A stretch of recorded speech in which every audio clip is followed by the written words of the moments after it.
welcome back sa inyo. Ito na ang ating ikalawang traffic update. Silipin na natin ang sitwasyon dito sa dugtong ng C5. Kung kanina tayo nasa Luis, ngayon naman nandito na tayo sa area ng Pasig City. At nakikita nyo naman na malaki na yung volume ng mga sasakyan sa mga oras na ito. Moving naman yung sitwasyon ng trapiko. May bahagyang pagbagal lang na mararanasan doon sa may intersection ng Ortigas at C5. Both direction niya, northbound and southbound.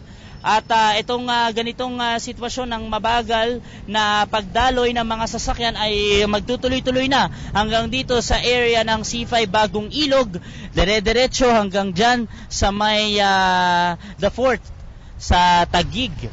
At kung masisilipin naman natin yung kabilang lane, yung mga papunta ng Cubao area at Marikina hanggang sa kasalukuyan ay maluwag pa naman yung sitwasyon. C5 northbound po, maganda magiging biyahe ninyo kung kayo ay may katransaksyon o may business na gagawin dyan sa may parte ng Northern Quezon City o Pasig, Marikina area.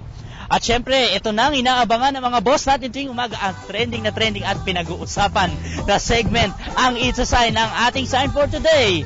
Pamilyar kaya ang marami sa atin tungkol dito? Panoorin natin to. Kailangan natin pagsakay at bumaba sa tamang sakay? Para hindi po magagulo sa traffic po.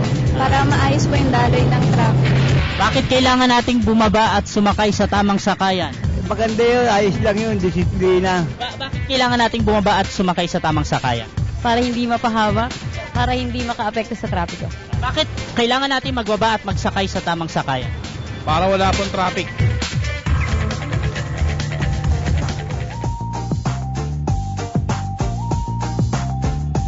Okay, napakasimple at napakadaling tandaan. Bus stop.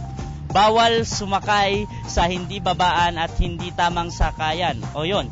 So, napakasimple, hindi na natin kailangang i-memorize yan, ano? Or kailangan pala nating i-memorize yan, napakadaling tandaan. At syempre, ayon na nga sa regulation na meron ng MMDA na ipinasa pa noong 2004, ayon na rin sa MMDA Regulation number 04003 series of 2004, kung kayo po ay lalabag sa no loading and unloading zones na isinet ng MMDA, kayo po ay mumultahan ng 150 pesos kung kayo po yung nagmamaneho ng public utility vehicles. Hanggang third offense po yan, at kung matutuw na po ang inyong sasakyan, ako good luck naman sa 1,500 na multa bukod pa sa pagkumpiska ng inyong lisensya. At yan ang ating traffic sign for today.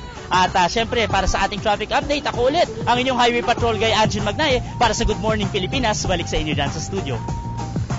Hi! Ako si Ria Fernandez. Mag-subscribe na sa PTV YouTube channel. I-click lang ang subscribe button.